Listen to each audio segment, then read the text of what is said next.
భారతావని ఉసురు తీస్తున్నదెవరు? దేశంలో ఇప్పుడు జరుగుతున్న మొత్తం గందరగోళానికి మూల కారణం ఏమిటి? కొంతమంది చెప్తున్నట్లు ఇది దేశానికి ఉపయోగపడుతుందా లేక ఆర్థిక వ్యవస్థని అతలాకుతలం చేస్తుందా? ఒక్కసారి నిజాయితీగా ఈ విషయాల్ని పరిశీలించండి. మోడీ నిజాయితీగా చేస్తే మంచి ఫలితం రావచ్చు. కానీ నిజాయితీగా చేస్తున్నాడా లేదా అనేదే అసలు విషయం. సమాజంలో ఒక పెద్ద మార్పు తలపెట్టినప్పుడు దానిని సమాజంలో ఉన్న పెద్ద మనుషులతో మొదలు పెట్టాలి. అప్పుడే సామాన్య ప్రజలు కూడా హర్షించి దానినే అనుసరిస్తారు. కానీ ఇప్పుడు జరుగుతున్న తంతు అంతా సామాన్య ప్రజల నుంచి మొదలుపెట్టి పెద్దల్ని వదిలేశారు. ఆర్బీఐ గవర్నర్గా రఘురామ్ రాజన్ పోయి ఉర్జిత్ పటేల్ వచ్చాడు. దేశం మొత్తం మీద ఎవరెవరు బ్యాంకుల వద్ద నుండి ఎంత మొత్తం తీసుకొని తిరిగి చెల్లించటం లేదో తెలుసా? ఇప్పుడు మేము చెప్పబోయే డీటెయిల్స్ ఆర్బీఐ మాజీ గవర్నర్ రఘురామ్ రాజన్ విడుదల చేశారు. ముఖేష్ అంబానీ 1,87,070 కోట్లు, అనిల్ అంబానీ 1,24,956 కోట్లు, రూలియా బ్రదర్స్ 1,01,461 కోట్లు, అనిల్ అగర్వాల్ 1,03,340 కోట్లు, గౌతమ్ అదానీ 96,031 కోట్లు, సైరస్ మిస్త్రీ 80,701 కోట్లు, మనోజ్ గౌర్ 75,163 కోట్లు, సజ్జన్ జిందాల్ 58,171 కోట్లు, ల్యాంకో మధు 47,102 కోట్లు, జిఎం రావ్ 47,976 కోట్లు, విఎన్ దూప్ 45,400 కోట్లు, జీవికే రెడ్డి 33,933 కోట్లు. వీళ్లతో పాటుగా ఇంకా మరికొందరున్నారు.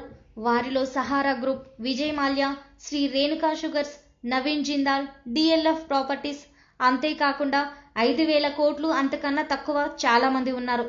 మొత్తం కలుపుకొని 28 లక్షల కోట్లు మొండి బకాయిలు. వీళ్ళందరూ అప్పులు తిరిగి చెల్లించాలని, లేని ఎడల ఆస్తులు వేలం వేస్తామని అందరికీ ఈ సంవత్సరం జనవరిలో ఆర్బీఐ గవర్నర్ రఘురామ్ రాజన్ నోటీసులు ఇచ్చారు. ఆ తర్వాత వీళ్ళందరికీ మోడీ మిత్రుడు కావడంతో ఎవ్వరూ రాజన్ ఆదేశాలు లెక్క చేయలేదు. దీనితో అనుకున్నట్లుగానే రాజన్ వీళ్ళ ఆస్తులన్నీ మదింపు చేసి వేలానికి నిజంగానే సన్నాహాలు చేశాడు. రాజన్ అనుకున్నది అనుకున్నట్లు జరిగితే మొన్న జూలైలో వేలం పాటలు మొదలై ఉండాలి. ఆ సమయంలోనే ఈ పెద్ద వ్యాపారస్తులందరూ ఆర్బీఐ గవర్నర్ రాజన్ ను సాగనంపి రిలయన్స్ లో ఉద్యోగం చేసిన ఉర్జిత్ పటేల్ ని ఆర్బీఐ గవర్నర్ గా చేశారు. వాళ్ళు తీసుకున్న అప్పు ఎంత, వాళ్ళు అసలు ఆస్తి ఎంతో తెలిసిపోతుంది. ఉన్న ఆస్తి కంటే 2 రెట్లు అధికంగా బ్యాంకు లోన్లు తీసుకున్నారు. ఉదాహరణకి అనిల్ అంబానీ అప్పు 1,24,000 కోట్లు అయితే ఆయన ఆస్తి 60,000 కోట్లు. మరి మిగతా డబ్బు అంతా ఏం చేసినట్లు? దానికి సమాధానమే ఈ బ్లాక్ మనీ. ఎక్కడా లెక్కలకి దొరకకుండా సర్దుబాటు చేసుకున్నారు. అందరూ ఇలానే దొంగ లెక్కలు వేసి అప్పులు చూపెట్టి ఉన్న డబ్బుని బ్లాక్ మనీగా డాలర్లోకి మార్చి స్విస్ బ్యాంకుల్లో దాచారు. బడా వ్యాపారస్తులకి మోడీ చేసిన రుణమాఫీ, పోయిన సంవత్సరం పెద్ద పెద్ద వ్యాపారస్తులకి మోడీ చేసిన రుణమాఫీ ఎంతో తెలుసా? 1,14,000 కోట్లు. ఇది స్వయంగా ఆర్టీఐ పిటిషన్కి కేంద్ర ప్రభుత్వం ఇచ్చిన సమాధానం. ఎవరెవరికి రుణమాఫీ చేశామో పేర్లు మాత్రం చెప్పం. కాకపోతే మొత్తం 1,14,000 కోట్లు చేశాము అని స్వయంగా కేంద్ర ప్రభుత్వమే ఇచ్చిన సమాధానం. ఇప్పుడు దీని గురించి వివరాలు కూడా చూడండి. Liberalised remittance scheme LRS. కేంద్ర ప్రభుత్వం ఈ ఎల్ఆర్ఎస్ స్కీమ్ని 2004లో ప్రవేశపెట్టింది. దీని ముఖ్య ఉద్దేశం విదేశాలకి పోయే భారతీయులు రూపాయలని డాలర్లోకి మార్చుకొని అక్కడ అవసరాల కోసం డాలర్ని వాడుకోవడం. మొదట $25,000 లిమిట్ అన్నారు. ఆ తర్వాత 50,000కి, 75,000కి, $125,000 పెంచారు. బీజేపీ ప్రతిపక్షంలో ఉన్నప్పుడు ఈ స్కీమ్ని రద్దు చేయాలని, దీనివల్లనే మన డబ్బు బ్లాక్ మనీ రూపంలో విదేశాలకు తరలిపోతుందని నానా గొడవ చేశారు. తీరా అధికారంలోకి వచ్చాక ఏ స్కీమ్ అయితే రద్దు చేయాలన్నారో దాన్నే 2 రెట్లు అధికంగా పెంచి, అనగా ఒక్కరికి $2,50,000 లిమిట్ పెంచారు. అంతేకాకుండా ఇంత మొత్తం మైనారిటీ తీరని చిన్నపిల్లలు కూడా తీసుకెళ్లొచ్చని సడలించారు. అనగా 2 పిల్లలు ఉన్న ఒక కుటుంబం 4 కలిసి అమెరికా పోతే 7 కోట్ల రూపాయలు డాలర్లలోకి మార్చుకొని తీసుకువెళ్లొచ్చు. ఇలా సంవత్సరానికి ఎన్నిసార్లైనా ఎన్ని దేశాలకైనా తీసుకెళ్లొచ్చు.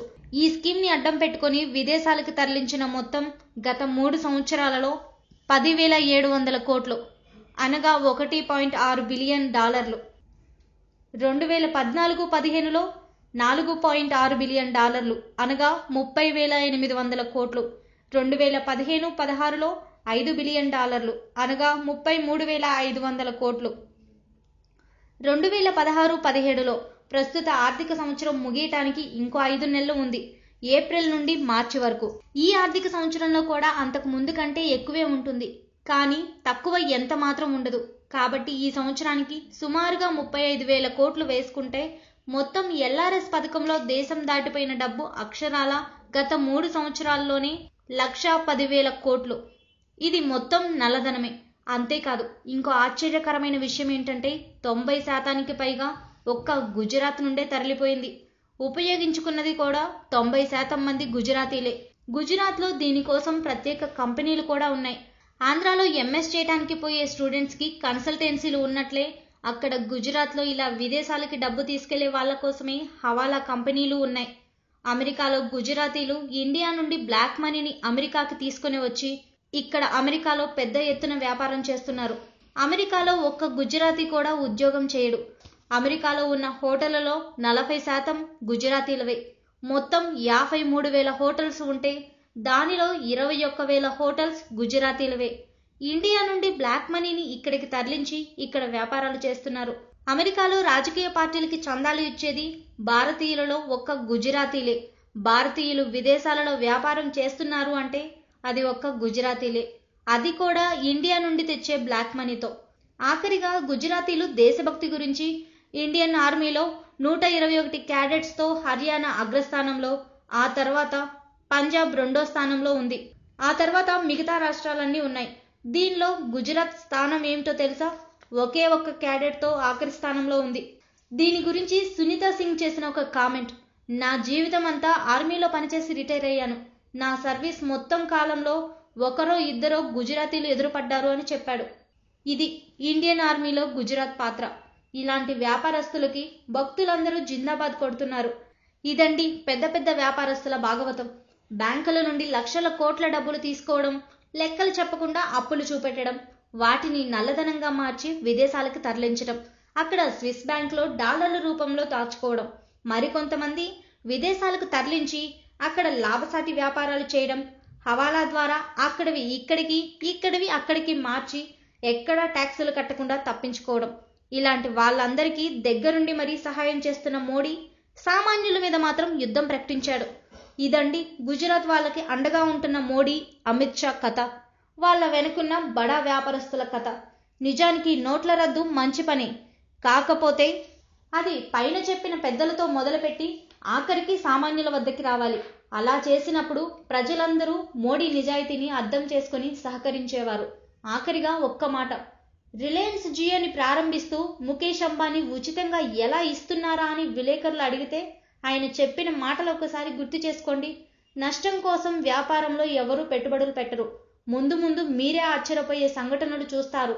ఇది ఆయన అప్పట్లో ఇచ్చిన సమాధానం. ఇప్పుడు జరుగుతున్న పరిణామాలే ఆయన చెప్పిన ఆశ్చర్యకర సంఘటనలేమో. ఆర్బీఐ గవర్నర్గా ఇప్పుడు ఉన్నది ఒకప్పుడు ముఖేష్ అంబానీ దగ్గర పనిచేసిన ఉద్యోగి. ఇప్పుడు ఎన్ని నోట్లు ప్రింట్ చేస్తున్నారో, ఎన్ని బ్యాంకులకు తరలిస్తున్నారో, మరెన్ని రిలయన్స్ గోడౌన్స్కి తరలిస్తున్నారో ఆ దేవదేవుడికే తెలియాలి. ఏది ఏమైనా గుజరాత్ వ్యాపారస్తులు అందరూ కలిసి మళ్ళీ నమోని ఈ కొత్త నోట్లతో గెలిపించడం ఖాయమే. నమో నమో, ఈ దేశాన్ని దేవుడే కాపాడాలి.